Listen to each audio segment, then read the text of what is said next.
Questão de modelos atômicos, vamos para a leitura. O brilho das placas de trânsito, quando recebem luz dos faróis dos carros, no período da noite, podem ser compreendidos pelo efeito da luminescência. Sem esse efeito, teríamos dificuldade de visualizar a informação das placas no período noturno, o que acarretaria possíveis acidentes de trânsito. Esse efeito, conhecido como, ele pede para a gente marcar o item correto. Antes de analisarmos os itens, vamos fazer aqui uma revisão deste fenômeno que está relacionado com o modelo atômico de Bohr. Você sabe que o modelo atômico de Bohr é um dos modelos atômicos mais cobrados em vestibulares. Vestibulares de todo o país, inclusive também no Enem. Então, no modelo atômico de Bohr, a energia é quantizada. Significa o quê? Que os elétrons, eles estão girando ao redor do núcleo em órbitas circulares, e quando um elétron está numa determinada camada, num determinado nível de energia, a sua energia é constante. Então, um elétron numa determinada camada, ele possui energia constante. Ele pode saltar para uma camada mais externa quando ele absorve energia. Quando o elétron absorve energia, que pode ser energia luminosa, térmica, elétrica, ele salta para um nível mais externo. Ao retornar para uma órbita, para uma camada mais interna, ele libera fótons. Esses fótons são radiação eletromagnética que, dependendo das camadas envolvidas na transição, podem até cair dentro do espectro da luz visível. Então, pode emitir uma luz vermelha, amarela, azul, verde, violeta, etc. Tá bom? Então, vamos fazer aqui uma revisão sobre o conceito de luminescência, quimioluminescência, bioluminescência, fluorescência, fosforescência e, para não deixar nada de fora, até mesmo sobre incandescência. Então vamos lá. O que é luminescência? Primeiro, luminescência é um termo mais geral. Lembre-se que quando o elétron foi promovido para órbitas mais externas, quando ele está retornando, ele libera fótons. Então, essa luminescência é um termo bem genérico que engloba esses 4 termos que eu vou explicar em detalhes.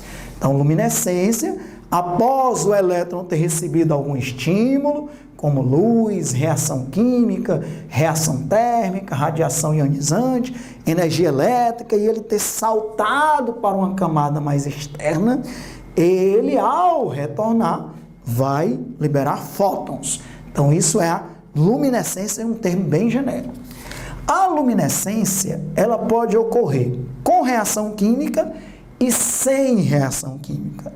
Com reação química, pode ser uma quimioluminescência ou uma bioluminescência. Qual é a diferença? Quando é que é uma quimioluminescência?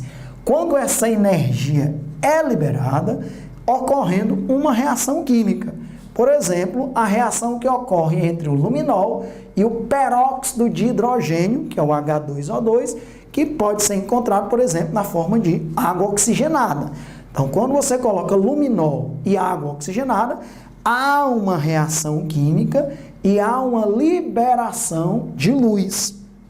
Inclusive, o luminol é muito utilizado na química forense, né, para descobrir, por exemplo, vestígios de sangue, já que o luminol também reage com substâncias presentes no sangue, e aí dá para detectar sangue mesmo onde ele não esteja visível.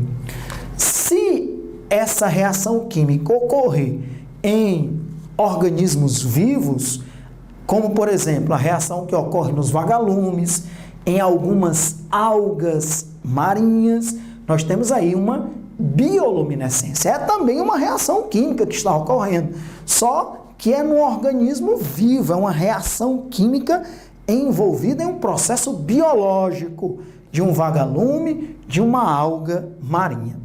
Se não ocorrer reação química, aí nós poderemos ter uma fluorescência ou uma fosforescência.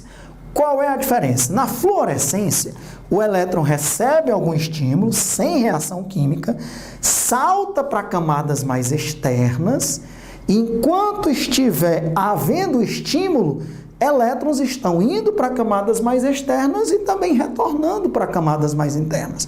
Quando ele retorna é que ele libera a luz, ok? Como tem muitos elétrons numa determinada amostra, tem o tempo todo elétrons indo para camadas mais externas e aí ele não libera luz, ele faz absorver energia. Quando outros elétrons estão retornando para camadas mais internas, é que libera luz. De forma que na fluorescência, quando cessa o estímulo, quando cessa a causa, cessa também o efeito. Então isso ocorre, por exemplo, nos sinais de trânsito. Quando o carro, lá à noite, ilumina uma determinada placa, aquela energia proveniente da luz faz com que os elétrons daquela amostra, daquela tinta, que é uma tinta fluorescente, os elétrons dessa tinta saltam para camadas mais externas e ao retornar, eles liberam luz. E aí aquela placa ela é fluorescente.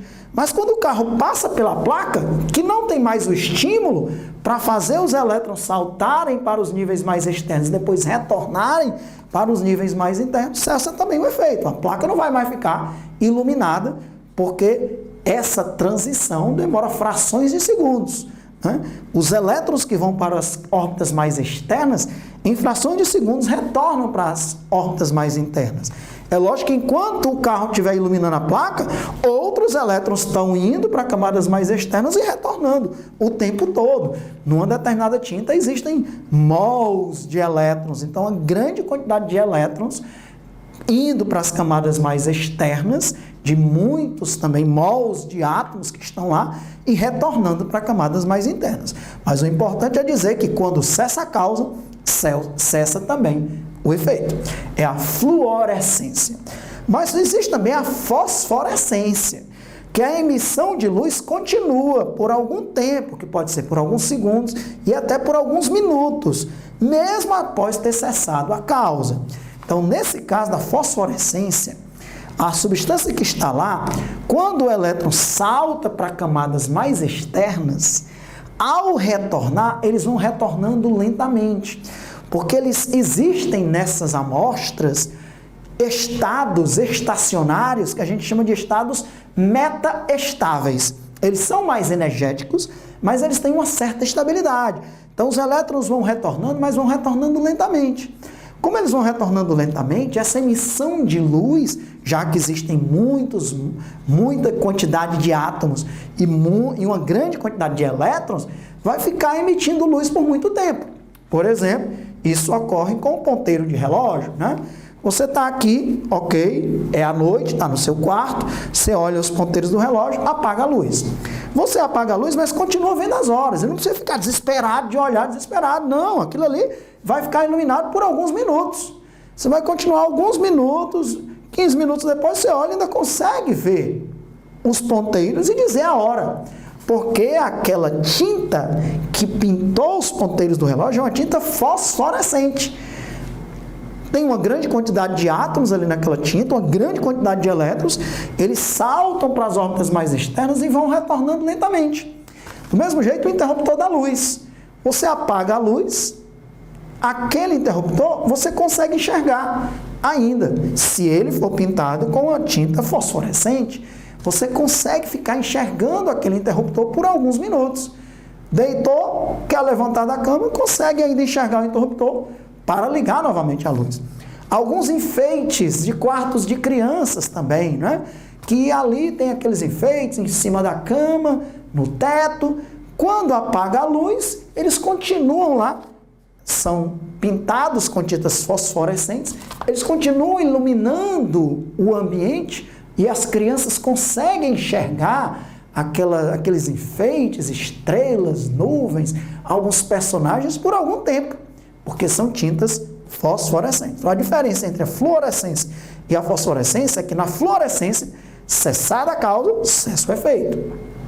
Já na fosforescência, a emissão de luz continua por algum tempo, por alguns segundos, por alguns minutos.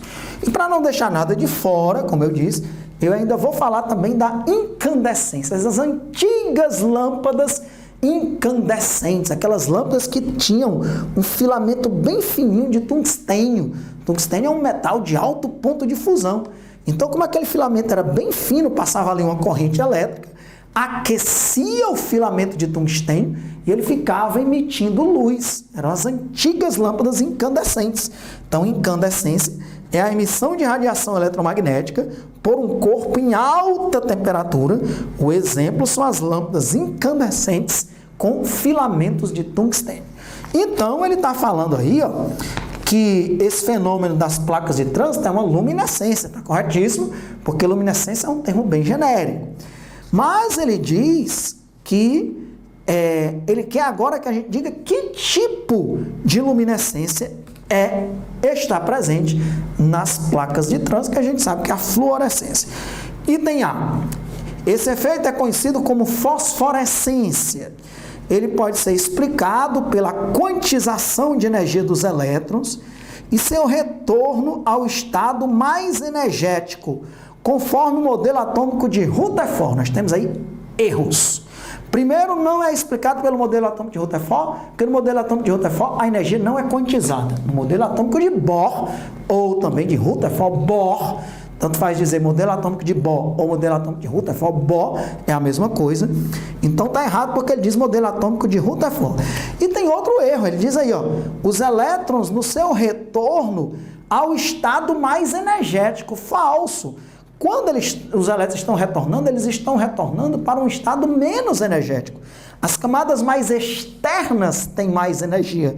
Ao retornar para as camadas mais internas, os elétrons estão retornando para níveis de menor energia. Por isso liberam energia na forma de fótons, que são radiações eletromagnéticas. Então, item A, falso. Item B, devido ao fenômeno da bioluminescência, pode ser explicado pela mudança de nível energético dos elétrons e seu retorno ao nível menos energético, conforme o modelo de Rutherford-Bohr. Realmente é segundo o modelo de Rutherford-Bohr, porque o Rutherford-Bohr e modelo de Bohr é a mesma coisa. São sinônimos, as questões podem se referir a um ou outro. Mas não é uma bioluminescência, não está ocorrendo em um organismo vivo, como num vagalume ou em alguns tipos de algas marinhas. Aí o erro não é bioluminescência.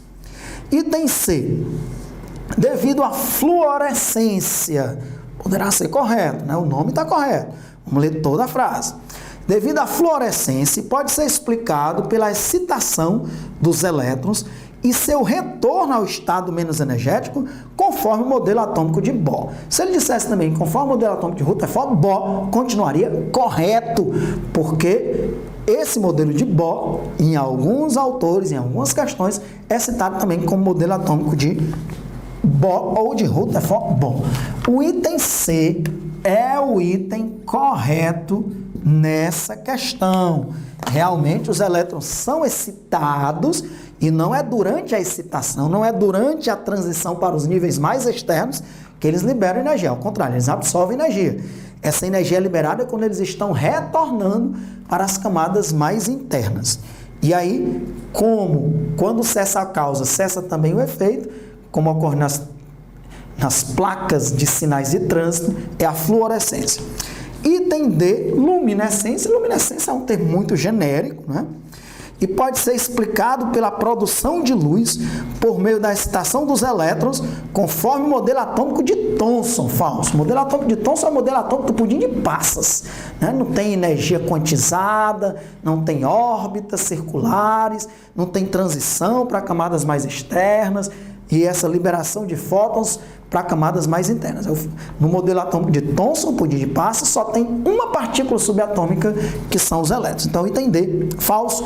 Único item correto, letra C. Questão muito interessante, porque serviu para a gente revisar luminescência, quimioluminescência, bioluminescência, fluorescência, fosforescência e também incandescência. Letra C.